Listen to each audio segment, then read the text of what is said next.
Yahweh poza sekonase. Santo santo santo. Yahweh poza sekonase. Yahweh no konzala tinkembo. Yala tingwa pele kotraganga. Okizna bakase kotingana te. Iknena bokotka benza. Lomana kamna payo jali. Yahweh ntomi ngona bango. Yahweh no makelele. Yahweh alekena mama mingi. Atekena mana munana.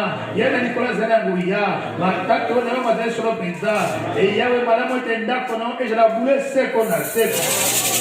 Santo, santo, santo. Yahweh deposa seco na seco. Santo, santo, santo. Yahweh deposa seco na seco. Santo, santo, santo. Yahweh deposa seco na seco. E Yahweh penga bem pensa, nem que mas eu gostei na gai, nem para mim para gai te, deixa para já mais ali te, mas eu vou chegar na gai, o dali que bom na gai, o outro não está ali colo, na ponta na mão na gai, e penga Yahweh, a coisa que se na gai, não para como na bule, gai na cola lá pongi, na cola capeli susu, pode Yahweh combater na gai, na coba bate, quando vai troncoto, o vai chegar na gai, telema Yahweh, ninguém sabe Ikisangai, Ezabilangai, Okubetabainangai, Yosona Matama, Okukamino Mabe, Obixana Yahweh, Okamoleje Pena Libotona Yo. Santo, Santo, Santo. Yahweh Kinangwaza Ipana Segona Se. Santo, Santo, Santo. Yahweh Kinangwaza Ipana Segona Se. Santo, Santo, Santo. Yahweh Musulman Segona Se. E Yahweh Benei Penja, Nikibeta Tena Nangai, Nibulangai Te, Lusingi Pena Zamezalite. Kasobu ko shigera ngai, ozali kembo na ngai, otomra motwali kolo, na kunga mungu na ngai, e kai na Yahweh, yako zungsa na ngai, nomona ngoma na bule, kai na kolala, e na kolala pongi, na kolam kapeli susu, ko tiara ko batela ngai, na ko banga te, kona baton koto, ko ba shigera ngai, telema e Yahweh, bikisa ma enzabe na ngai, obeta beta ngai yoso, na matama, obukami wat mabe, obikisa na Yahweh, obambola na yo, e j'ai peine à libota na yo. Santo, santo, santo. Yahweh mosomanya so wazaki azalipe auda sebana se. Santo, santo, santo. Yahweh mosomanya so wazaki azalipe auda sebana se. Santo, santo, santo. Yahweh mosomanya so wazaki azalipe auda sebana se. Alléluia. Alléluia, alléluia. Zambe tata, moza sekuna se, komune kubisama, komune santurama. Na bolingo monene mwana na Nzambe, obate kili bota no kobate bata babote li masa kilo suka mwana na Nzambe. Masa tolele pande yo masa totumete kolo, babote na pese suko matana mboka no kula mbeka na tele mwana na Nzambe. Yesu masa yo kibile ba patena yo. Moko na mikumba wa bele maki na motata. Moko na mikakata no ne wa memaki kos masia. Asiko tia mwana matambe na yo. Asiko tia mwana krusno kos masia. Na tete yo Yesu masa mwana na Nzambe. O kumba mikumba na kilo mwana na Nzambe. Papa teo sopaki makina na gologota kos masia. Pona kosiko na libota na kos masia. Libota moke oyo mwana na Nzambe. Basosoi monene na yo. Baboyi mokili mwana na Nzambe. Bandimi kola na yo. Yesu mwana na Nzambe. Yala bango masia Yesu. Mikumba na mokiso mokonzi. Okumbe mokos masia.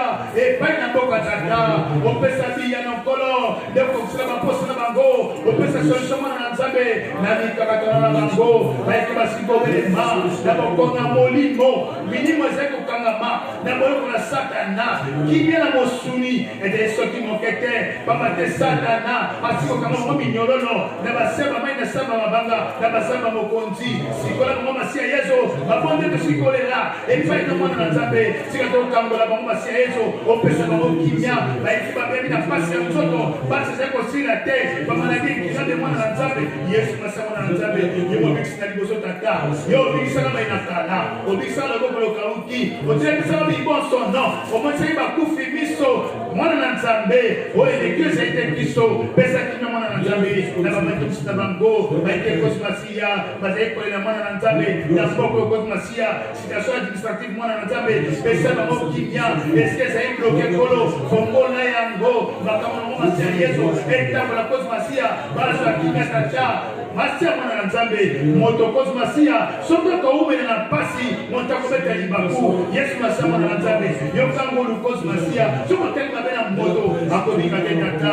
Monta sai mabele. Monta sai butulu. Yesu yokela bango mawa pesa bango kimia mabota na bango oze ko tumisa ma na bapasi ndenge na ndenge masia mwana na Nzambe baike mwana na Nzambe libota kosi masia elakela bango mabe Yesu masia mwana na Nzambe wabe mo mota mokili aibo kola ka bomo toko mokete masia Yesu le molebi liboso mabe pesa kimia mwana na Nzambe na bampate na yo bayandi kombo na yo to kumisa mwana na Nzambe to pesa moko masia na maboko na yo bande ko na masia Yesu o basana mokili Afrika pesa bango kimia yo yo biete moko sota ndimeli libota mobimba esiko bikisama Yesu masia mwana na Nzambe kangola mabota na bango pesa bango kimia to kumisa mwana na Nzambe to pesa mason kolo na maboko na yo baombu na nyoto koma na toma liboso kino disipina sika to pesa maboko na yo batela bango nyoto masama no église to tikina maboko na yo baende ko la bilenge batela bango nyoso simba bango pesa kimia kolo na mokili oyo ezele ko ningana ifaina bipai Yesu masia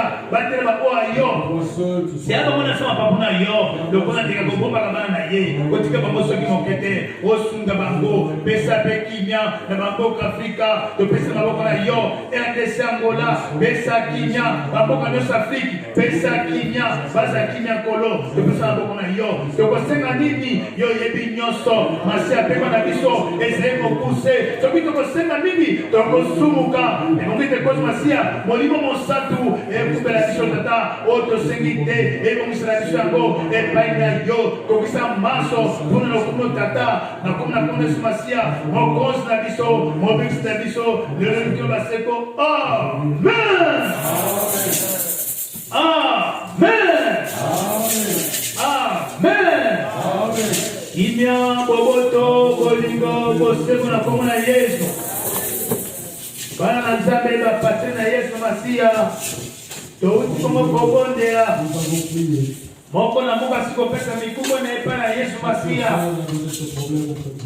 asa na kodimete mikubwa na otepe libonde na esko matana koka na Nzambe dekolo akopesa na kina akopesa kina kati na moko ekebe na kondima na moko boki yango na yango elekesi kobelema ete tosanjo akona Yesu masia moko na moko abongamo yebi nzembo yemba nzembo yebi nzembo te betela kolo maboko pamba te kola bongina lokumu ndi asalaki moto po moto akumisaka ye na yango moko na moko abongama 1, 2, 3 tukufundisa Tanzania lisoya wena mokoya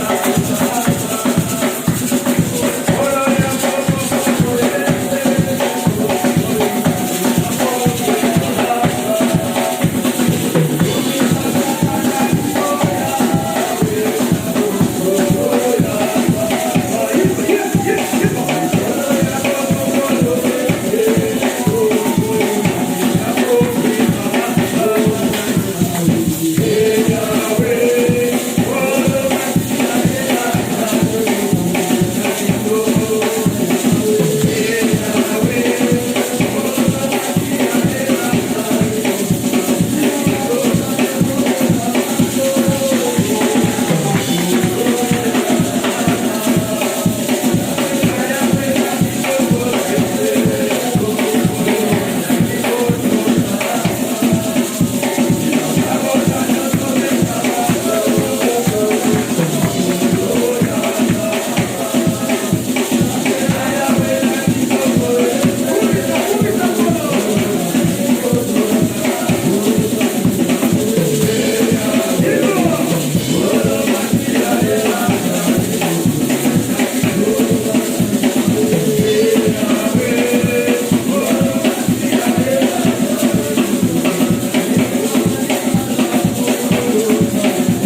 Nzambe kola pambola moko na moko ndenge tokumisa ye.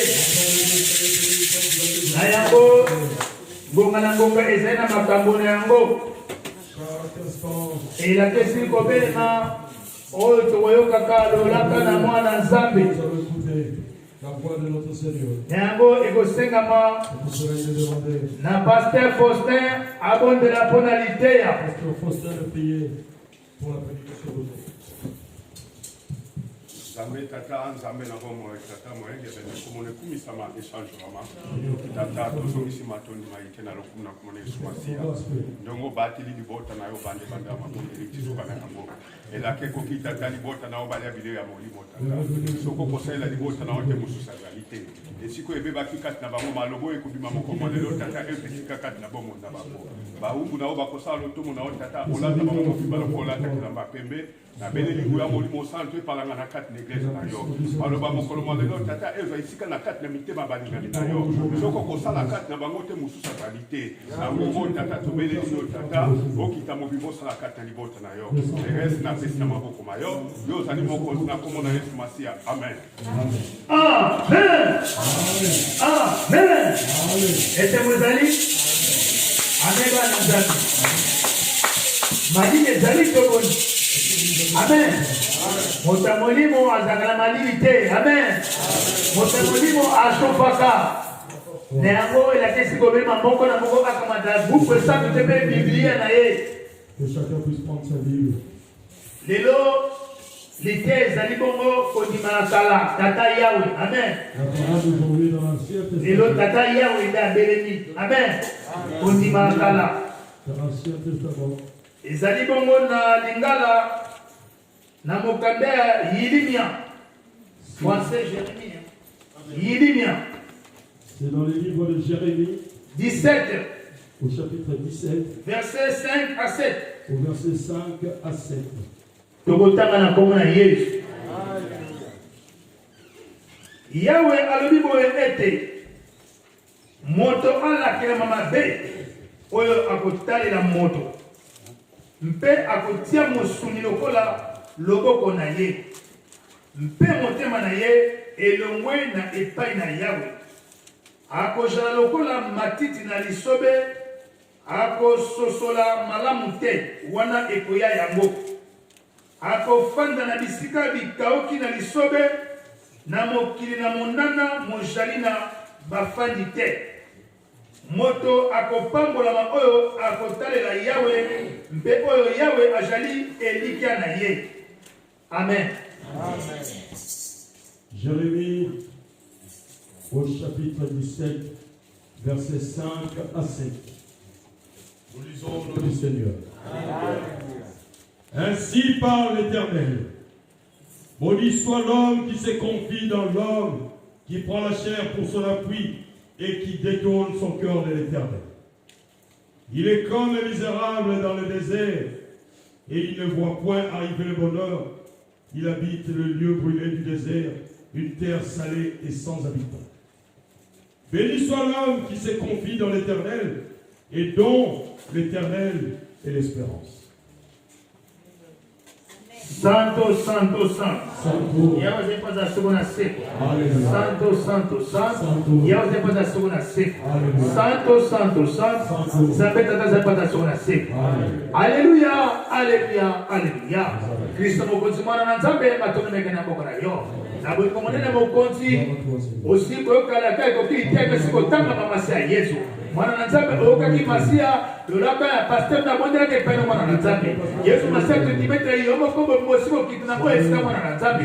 Wana mote ateko sakona na libota na kozu masia. Masia tete mitema bapateza disposer mwana na Nzambe. Oyo mwana distraction kata mwana na Nzambe. Na tete ba kalilo bana ko pesa kina pelo biko kata mwana masia Yesu. Pamola ko mwana pipa kusema masia Yesu. Molimo mosote mbete soko baseko. Amen. Amen.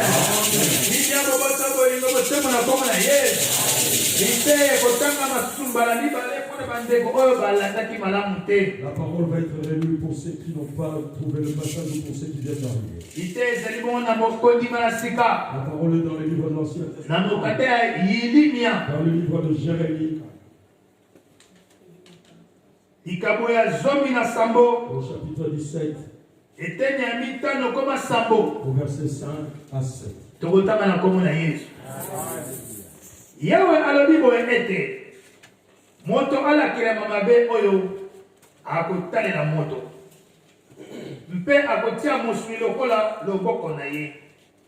Mpe motema na ye elongwi na epai na Yawe. Akojala lokola matiti na lisobe. Akososola malamu te wana ekoya yango. Akofanda na bisika bikauki na lisobe. Na mokili na monana mojai na bafandi te. Moto akopambola mamoyo akojala. Moto akopambola mamoyo akotalela Yawe. Mpe oyo Yawe ajali elika na ye. Amen. Jérémie chapitre 17 au verset 5 à 7. Nous lisons au nom du Seigneur. Ainsi parle l'Éternel. Maudit soit l'homme qui se confie dans l'homme, qui prend la chair pour son appui et qui détourne son cœur de l'Éternel. Il est comme un misérable dans le désert et il ne voit point arriver le bonheur. Il habite le lieu brûlé du désert, une terre salée et sans habitants.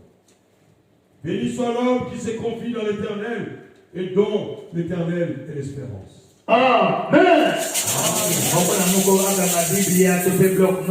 Fermez vos Bibles pour écouter.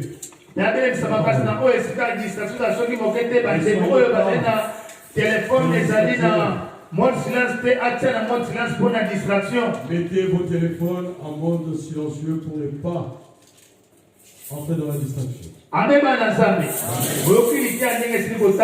Vous avez écouté comment la parole a été lue. Et prophète Jérémie. Et là, c'était le prophète Jérémie. Dans l'ancien temps, ils étaient assis là où l'Éternel leur a donné.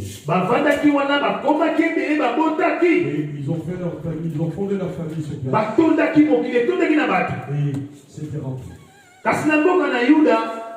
Et dans le Judée, ils ont perdu. Et ils se sont détournés. Amen. Amen.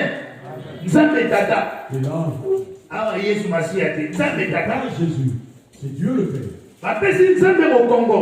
Ils ont tourné le dos à Dieu. Basali ba Nzambe na bango bakomi kofukamela bango. Fabriqué leur Dieu. Nzambe asepelaki te. Et l'Éternel n'était pas content. Papa te wana eza mobeko na liboso onkola pesa. C'est que le premier des commandements.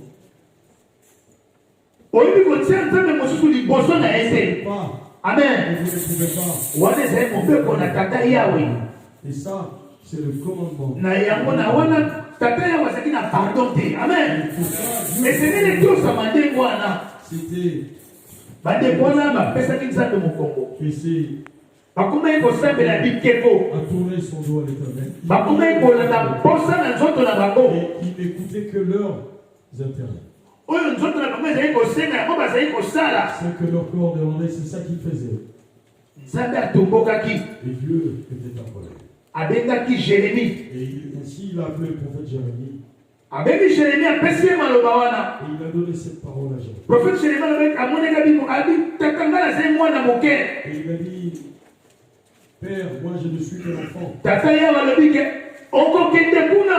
L'Éternel lui a dit, tu vas aller là-bas. Alobi na tie yo maloba na munoko. J'ai mis la parole dans ta bouche. Okende koyebisa bato Tu wana. vas leur dire. Ete lokola bango boseli ngai Nzambe. Non, ils se sont détournés de moi. Bamipesi na makambo mosusu na banzambe Ils mosusu. sont dieux étrangers. Kanda na ngai sikopela. Ma colère est prompte.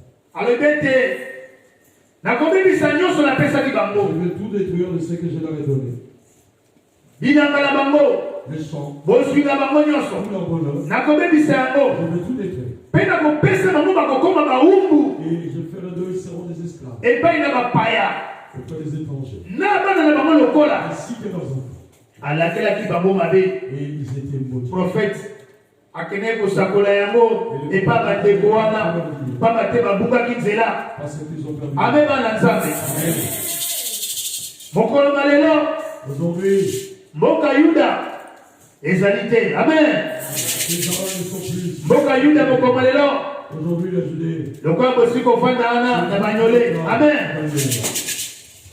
Le prophète Nakala, Balekaki. Amen. Ils sont passés. Mon colmalelo. Le prophète Bazaito Bazaite. Est-ce qu'aujourd'hui, les prophètes ne sont plus là? Liloba, et ça qu'on s'augmente, s'augmente. Molimo Nanzambe, ça qu'on le ça qu'on le bate. Ce qui Molimo Nanzambe, c'est qu'on ne m'a pas battu ici, comme on a dit. L'Éternel est venu avec cette parole aujourd'hui parce qu'il a vu pourquoi. Comme ceux dans aujourd'hui, beaucoup aussi sont perdus. Ils sont perdus. Beaucoup ont tourné leur dos à Dieu. Ils marchent comme cela est leur volonté. C'est pour cela l'Éternel est venu avec la parole d'aujourd'hui. Pourquoi il est venu? Pour remettre ceux qui sont perdus dans le droit chemin. Parce que si vous suivez la parole, c'est là ils ont été maudits. Babylone est qui envahir bango. Et les Babyloniens les ont envahis. Akeda na boumbu. Et ils sont partis dans le ciel. Pas matin Zanda tomboka. C'est Dieu qui a envoyé. Amen. Amen. Boza bolanda. Yamo mokomolela yé mokomalelo. Précisément la bino bana ya Bagnolé. Précisément vous, enfants de Bagnolé. Alebete ba moko kat na bana Bagnolé.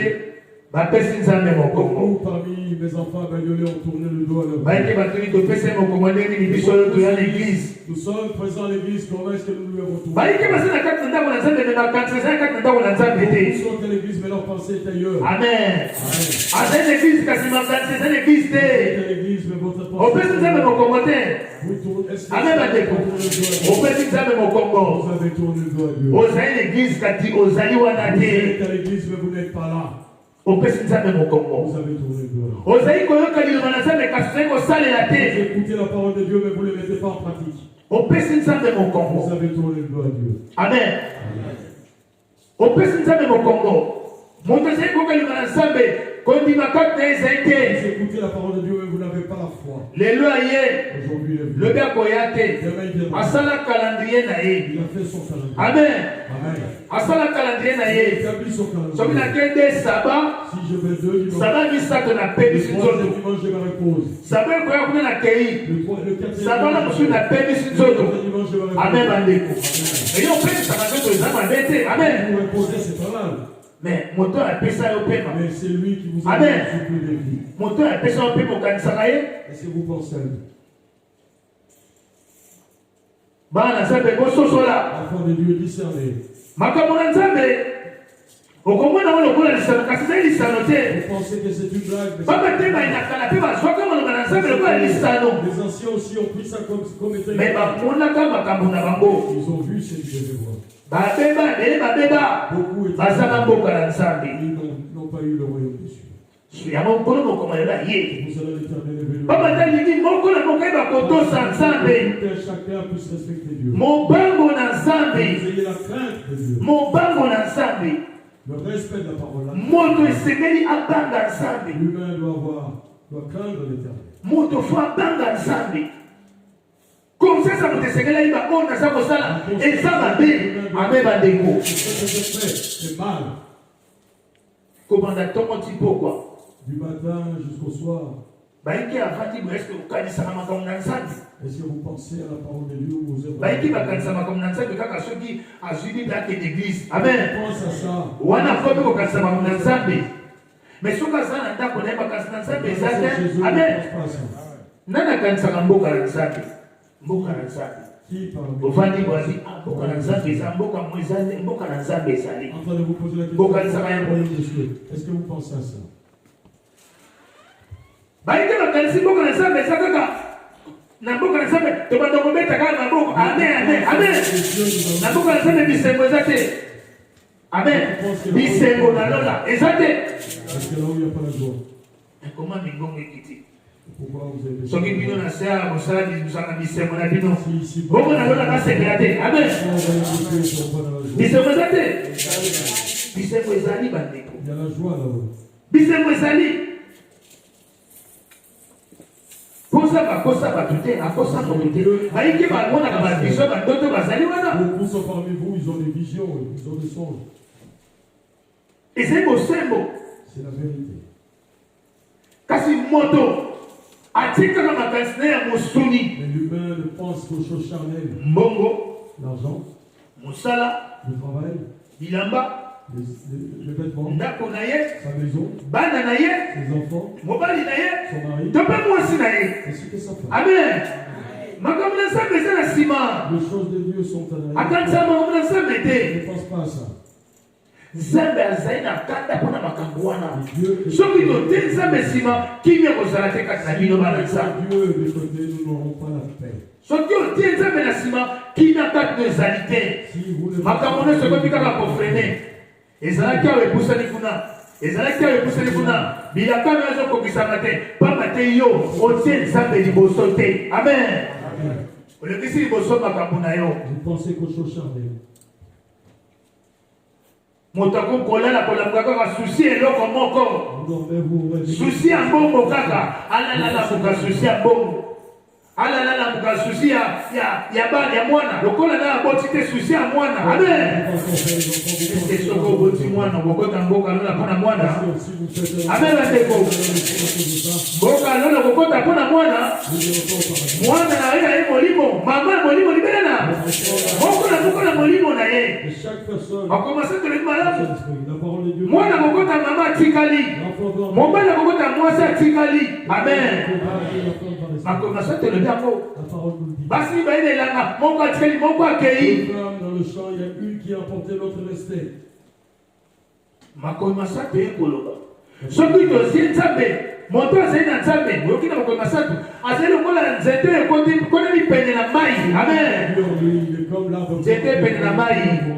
Ekobotaka mbuma ekotalaka ngonga te. Un arbre planté pour notre cours d'eau. Pamba te ezali kolia ngonga nyonso. Parce que l'arbre nourrit. Kasi moto azali na nzambe mosika. Et c'est lui qui a Dieu émané de lui. Azali lokola nzete ebimi na kati na esobe na désert. Dans le désert, Nde boyoki zelo ebimi na désert. vous entendez.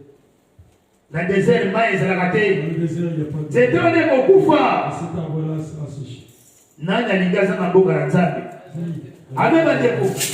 Bolani. Amen. Lokola mabile eza libanda chauffage wana bolani. Amen. Nani aboyi mboka na nzambe? Qui est le fils du royaume? Bino bolingi mboka na nzambe? Na bosembo?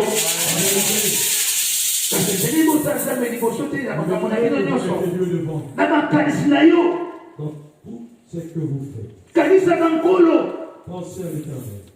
Kola apesi promese bandimi bakolanda ye suka na bango ezali mboka na nzambe neti na yo ondimeli yesu masiya ondimeli yesu masiya mpona mboka na nzambe likambo mosusu te. Amen. Jésus pour aller au ciel. Likambo mosusu te tondimeli nkolo mpona mboka na nzambe le reste wana matabisi. Le reste, me matabisi yango kozwa ndenge nini soki otie nkolo liboso. c'est si vous mettez les Amen bandeko. Soki otie nkolo liboso nde mabisusu wana akomi kopesa yango matabisi. Amen. babateyebika kofukamela yango te. Dieu, vous ne pourrez pas vous agenouiller. Kasi soki otie nkolo nsima Mais si vous mettez okofukamela biloko ya mokili. Amen. Okofukamela biloko ya mokili. vous allez vous agenouiller pour les choses charnelles. Tala touti koleka na makambo ebele eza na mokili elingani ekomi bato ebele. Le monde est bouleversé. Na ngonga wana bato nyonso bakomaki kaka kombo ya nzambe na monoko. Vous Amen. avez le nom de Dieu dans la bouche. Otala na internet obenga mutu na telefone kombo ya nzambe na monoko boyokaki yango te. Tous les gens que vous appelez, Ah, kombo osambela kaka ekomi kaka likambo ya nzambe te. Ah, kaka to osambela. Amen. nous prions. Leli kaka mwa kimia moke epesi. Amen. Dès qu'il y a eu un tout une... Omoni bango nde babandi bafete. Vous voyez, les Amen. gens se sont retournés dans leur fête. Bamonani ete bazaki na hypocrite. Et ça s'est vu que les gens étaient hypocrites. Bamoni kufa eze koya. Ils ont vu la mort. Bakomi kopusana yango biso tosambelaka. Amen. Est-ce que moto akoki kokosa nzambe? Est-ce que vous pouvez monter la vie? Amen bandeko. Moto akoki kokosa nzambe. Nzambe akoki komona na kati ya motema na yo. On voit à l'intérieur de votre cœur. Ayebi oyo okobimisa. Nani obimisa yango te ye Vous ayebi. n'avez pas encore dit lui. Po nani obotamaki na libumu na mama na yo te ye ayebaki yo. Le ventre de votre mère, il vous connaissait. Mokili esili kobunga ndenge mokili na kala ebungaka na Genèse 6 nkolo alobi yango Vous êtes dans Genèse 6, vous allez trouver. na mokili na Noé À l'époque de Noé, mokili ekubeli na masumu. Masumu elekaki. Il y avait trop de péché. Yawe ta tombo kaka. Et Dieu était en colère. Ndala bisaka no asala masuwa. C'est pour cela qu'il a dit à Noé, construis. Atiaki bango baboyaki. Il les a prêchés, ils ont Babengalaki ye bafikaki ye. chassé, ils l'ont même insulté. Kasi baswaki mino te. Mais à la Amen. Baswaki mino. fin, Bamonaki ye moto na liboma. ils ont pensé que Noé était fou. Comment faut kotonga masuwa esiko ebala ezali te. Comment tu peux construire une arche là où il n'y a pas. Bato ezali liboma. Ils ont vu que t'étais- Kasi bamonaki mai. Amen bandeko. Ils ont vu. Bamonaki mai. Ils ont vu. Basilaki na kokufa. Ils sont tous. Ntango mbula ekitaki 40 jours 40 nuits. Pendant qu'il a Amen. plus 40 jours et 40 Moto jours, akobika azalaki. personne pouvait le sauver. Nsima na mbula mai wana etondaki ekawaki après 150 jours. Et l'homme, Amen. Basila to basilaki te. il avait plus personne. Mokolo malelo nkolo Yesu Masiya asili kobelama. L'Éternel Akitisi molimo mosantu kati na a bato. descendu l'Esprit Saint. Ngolo ekisi kati na bato. Et la grâce, Molimo mosantu moto nyonso akolota akoyoka. tout le monde. Esengeli toprofite. Amen. Toprofite tobongola motema. Totia nkolo liboso. Toujours notre façon de voir. Na nzete Et nkolo l'Éternel devant. asepelaka biso. Afin qu'il soit content. Toboya mokili. Refusons le monde. Soki ofukameli mbongo na yo butu moi kaka mbongo mosala. Amen. Okendaka mosala nkolo boyi te. Kati ya motema na yo bonzambe ezali. En vous, Amen. l'Éternel. Nkolo alobi na motu teke boya mosala na yo wana okeso te. Oza kosala mosala na yo nkolo aboyi te. Na motema na yo bonzambe evandi. Est-ce que dans votre cœur vous avez dit? Okanisaka nzambe. Est-ce que vous pensez à Na Dieu? mosu mondimi ntongo ti mpo bata nde nzembo ya nzambe ayembaka te. Vous pouvez Amen. réveiller du matin jusqu'au Ayembaka te ata nzembo. Mosu pata nzembo moko ya mwana nzambe ayebi te. Amen. même pas identique en Asambelaka l'église dans la grâce de Dieu. Ata nzembo moko mondimi ayebi te. Vous ne connaissez Amen. même pas identique. Mais na ndako na ye miziki ebetaka. Oui, dans la musique. Na telefone na ye miziki ebetaka. Ntina mpena ye atia abonnement na ye ezalaka mpo na miziki. Mais Amen. simplement, il a écrit, Ye atambolaka na écouter na ye na matoi. il a tout le temps les écouteurs. Écouter na abetaka miziki. Et c'est pour écouter ça. Mais nzembo ya nzambe ayebi te. Sika yo obetaka miziki nini? Amen bandeko. Obetaka nini na matoi na yo? Qu'est-ce que vous écoutez? Oyokaka nini? Totie nzambe na nsima. Nous mettons Dieu en arrière-plan. Totia nzambe liboso. Mettons l'Éternel devant. Nzambe asepela na biso boyoki yango. Moto atie nzambe liboso nzambe akotika ye C'est te. lui qui Akopambola yo. Akopambola bana ya bana na yo. Amen. les enfants de vos enfants. Kasi soko tie nzambe nsima. Mais si vous mettez Dieu en arrière, Yo okomibebisa yo kaka te. il y a Na bana ya bana na yo sali na bakoko na yo. les enfants de vos enfants. sont- Moyindo ko bomi libota. Voilà comment vous avez détruit vos Mpo enfants. na yo obebisi libota. C'est vous qui Mpo avez. na etamboli na yo. C'est par votre façon de marcher. Yango nkolo ye kosenga na bino mokongo lelo papa te na Yesu Masiya. Ouf, c'est fidèle. Asenga te tobongola totia nzambe Je liboso. vous demande aujourd'hui de mettre Dieu en avant. Tika kosala libondeli ya lisumu. Amen. Et Nakozela kaka nkolo apesa ngai. n'attendez pas que Soki nkolo apesi nga bakomona. Amen. me donne, ils vont voir. Mosusu azalaka wa ye soki abengi ndeko ye na Afrika abetaka lisolo abi ndeko bonisa te ya kimia poni kasi zali nanu makambo esimbi te ngai awa nakozalaka nkolo asunga bien nkolo asunga yebisanga nanu boni nganda wana tozalaka okende ezalaka kaka amen Pose la question. nganda wana nganda ko ezali kaka bi yokanisa losambo na ngai ezalaka kaka nganda wana ekufa te amen Cette boîte-là ne se ferme pas. mondima bi nasambelaka kaka kuna na moniki wana kuna ekufa te amen bomokolo na kozala mokanda nakokumela te nakosalaka sanza mibale ya karibu Je vais travailler 2 mois. nga na moniki kuna na Rwanda bakomona ngai amen nga kuna RDC bakomona nga kuna amen bitala yo mondimi ozosala libondeli wana te Et vous, makambo ya mosuni liboso vous mettez les choses nkolo apambola yo mpo yo okende kodosa na nganda kuna osikoyo osali mpe libondeli vous avez prié aussi. ete nganda ane ekufa te nkolo asunga nganda ane ekufa te ezala kaka ntina kokita kuna amen sika masumu oyo eza kosalama na nganda na na lipango lelo kosenga bokabula te bokabula te Tu vas le partager. amen noni nyonso te mbongi te amen losambo osaleli nganda moniki na Rwanda osaleli kuna na soki nani na RDC Cette kuna boîte-là ne se ferme pas. bokabula masumu to te Vous allez partager les péchés avec autant. bokabula masumu partager. Yesu mazwi mbongo na ye ane. Yoso masumu. Amen. Parce que yo mutoseli libondeli ke apangwama. Amen. Olobete ya pamba mananganda na ye. Oyo kende. Sika masumu nyonso wana yo muto kokumba ya mutu. Est-ce que bososola yango? Est-ce que vous le discernez? Kozanga koyeba bato bazali kokumba nzela. Amen bandeko. Biso tozala mutu asungana biso ye wana. Nous avons Et à quoi il y a dans la félicité, en tout cas, les amours passent.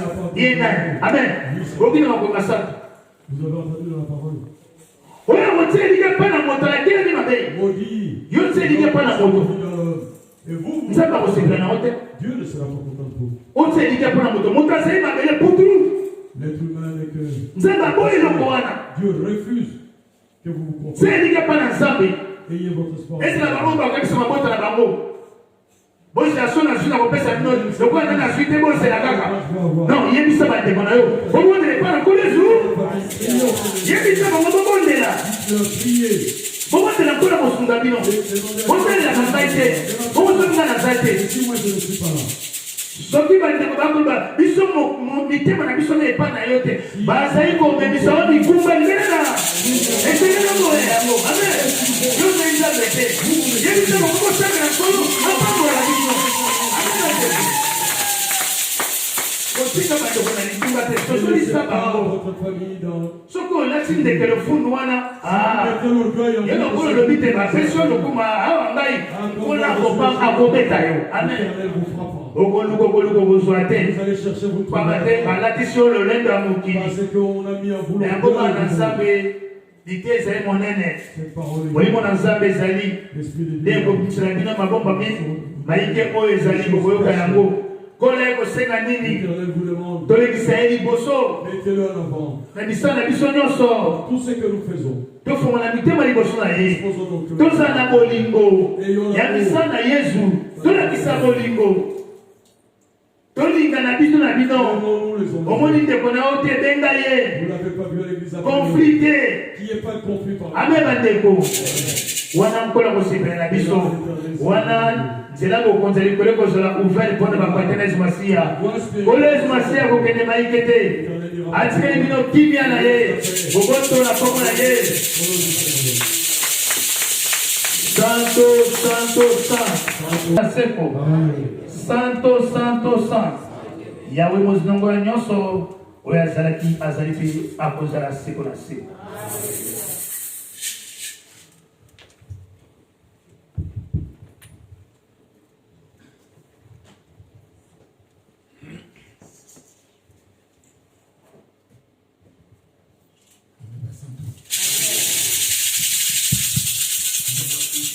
Amen.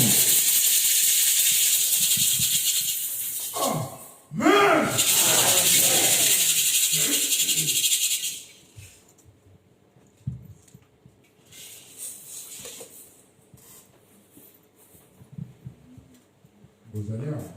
Est-ce que vous êtes ici?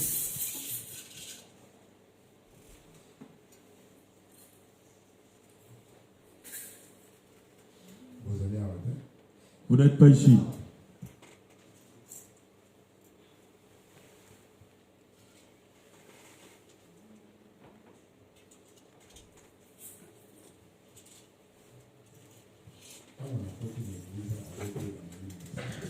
Quand je suis entré à l'église, on invoquait le Saint-Esprit. Je me suis agenouillé pour rendre grâce.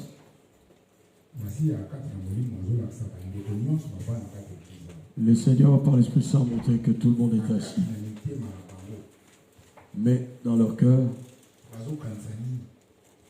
à quoi pensent-ils? L'Esprit de Dieu a montré tout ce qui était là. Même ceux qui sont venus après, ils étaient déjà à l'église. Et le Seigneur, par l'Esprit Saint, et il montrait dans la pensée des gens.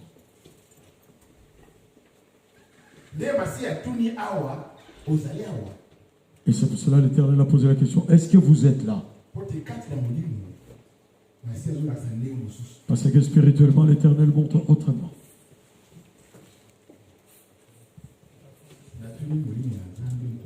J'ai posé la question à Dieu. Seigneur, qu'est-ce que je vois? Parce que dans la pensée humaine, ce n'est pas Dieu. C'est leur problème personnel. Leur problème quotidien.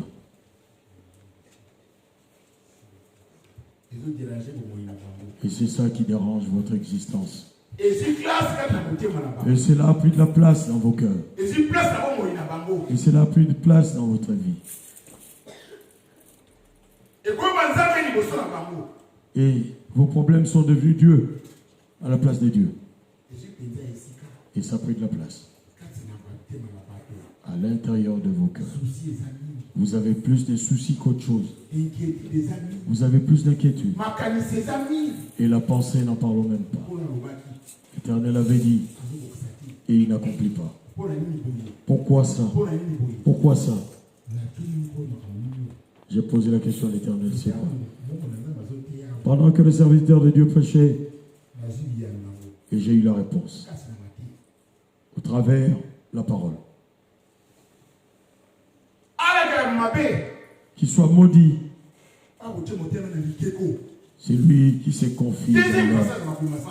Deuxième passage dans la parole. C'est quoi? Aujourd'hui, l'Esprit de Dieu va vous faire discerner. Est-ce qu'il l'est? Des papiers administratifs. Amen.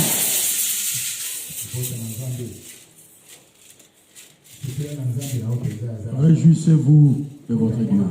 Parce qu'il voit. Quand il a monté ce matin, mais j'ai eu la réponse. Le papier devant vous. Vous mettez ça comme si c'était Dieu. Et c'est là, toute votre vie. Tout le monde. Sans exception ici. 10%. 90% sont occupés dans leurs problèmes. En commençant par la table sainte jusqu'aux fidèles. C'est pour cela la parole est venue. L'état spirituel de l'Église. Comment Dieu va se réjouir de vous. Vous qui pensez tout simplement à votre situation administrative. Vous avez mis vos enfants devant vous. Vous avez vu votre ménage devant vous. Vous mettez votre travail devant lui. Vous êtes comme dans le désert. Là, quand vous êtes assis là, vous êtes perdu. Vous n'êtes que dans la pensée humaine.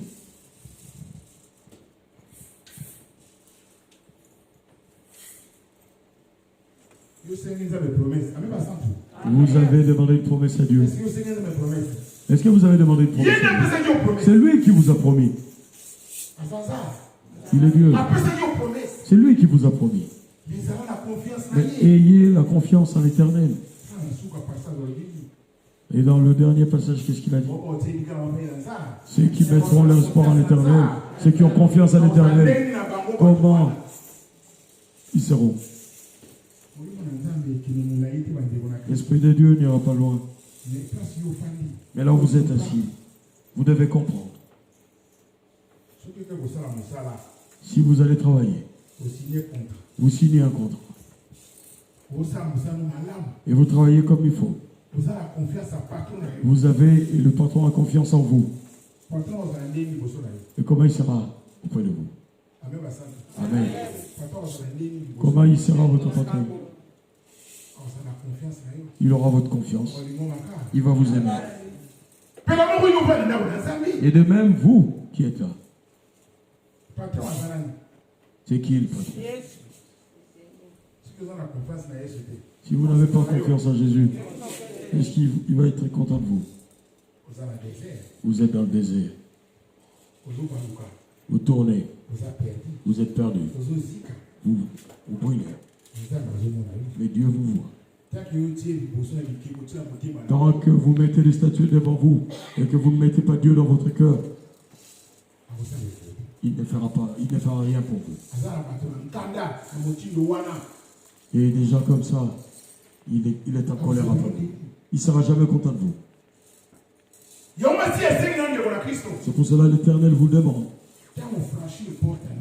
quand vous franchissez la porte de l'église et que vous entrez, prenez tous vos fardeaux, donnez à l'Éternel. Est-ce que vous avez fait ça? Vous avez donné vos fardeaux à l'Éternel. Vous l'avez dans votre cœur. Et cela a pris de la place dans votre cœur. Et ce Dieu-là, comment il va être?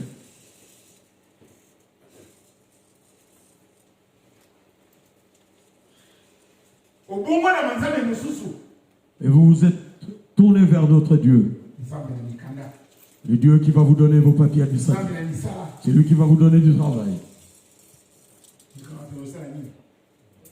Et les difficultés ne vont que s'accroître.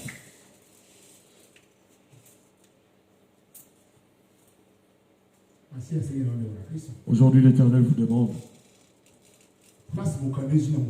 la place que votre situation administrative a prise. C'est Dieu qui doit prendre cette place. Qu'il soit dans votre cœur. Partout où vous allez marcher, Dieu soit avec vous. Si vous marchez comme ça,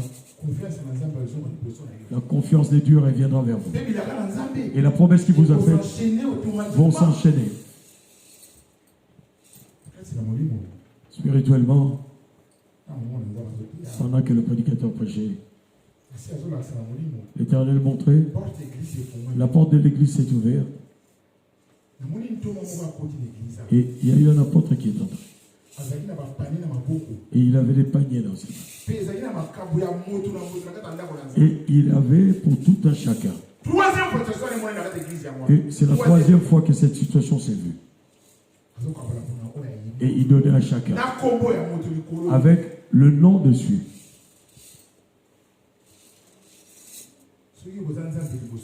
Si vous mettez Dieu devant vous, qu'il prenne la place, qu'il occupe cette place, vous savez là où vous êtes assis, c'est quoi votre pensée? Si votre pensée devient Dieu, l'Éternel n'attendra pas.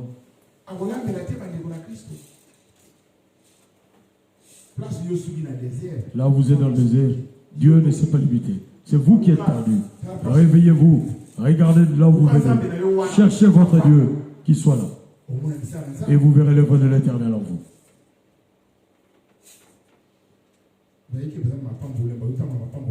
Beaucoup se déplacent avec leur bénédiction. Beaucoup sont là. Il y a une maman.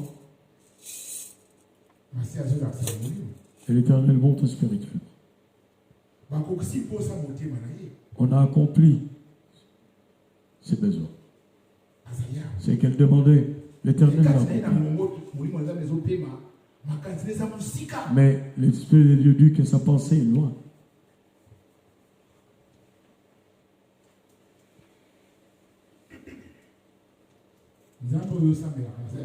Le Dieu que vous appelez, c'est un vrai Dieu. Il a promis à nos pères, aux pères spirituels, et il a accompli.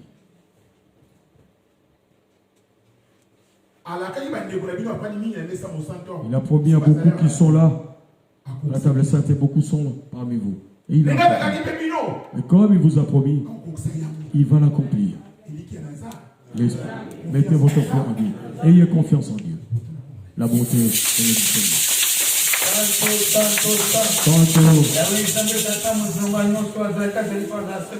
Alléluia. Santo. Alléluia. Santo.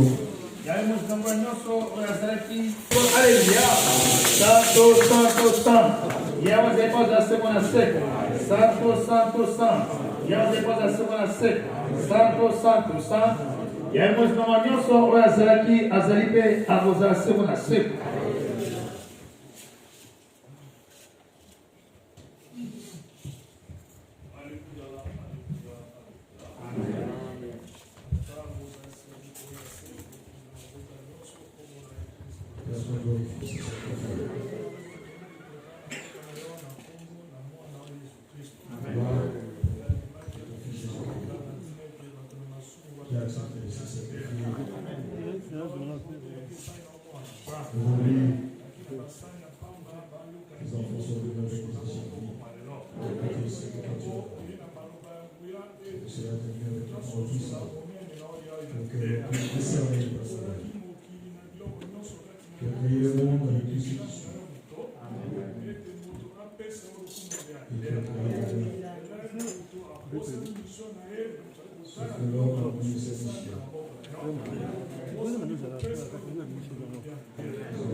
Développe son règlement.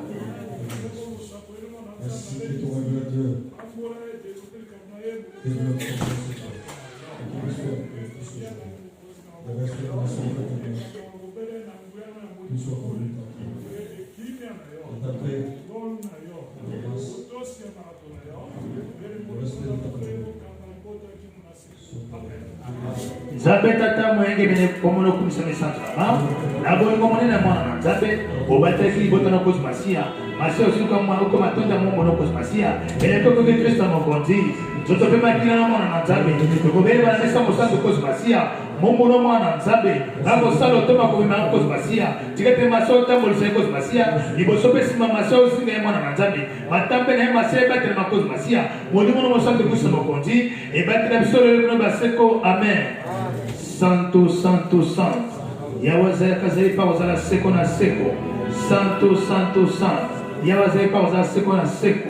Santo, Santo, Santo. Osinambo nyonso oyo azali kazali pe akozala seko na seko.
comme on kumisama et santurama.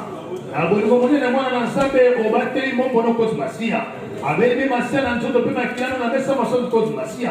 Komone kumisama santu na kozimasia. Pambole masia le utomo na mosala seli mwana na nzambe. Balasima masia osana sala koleka mokomalelo mwana na nzambe. Elakoko ki mwana na nzambe. Bapakora mina mwana na nzambe. Basinga mesa kozimasia. Mwana kopambola nzoto pe makilano na kebo mwana na nzambe. Yesu masia wala kama mwana na nzambe. Yobo koleka baso masia pona kosala seremonia ya molimo kozimasia.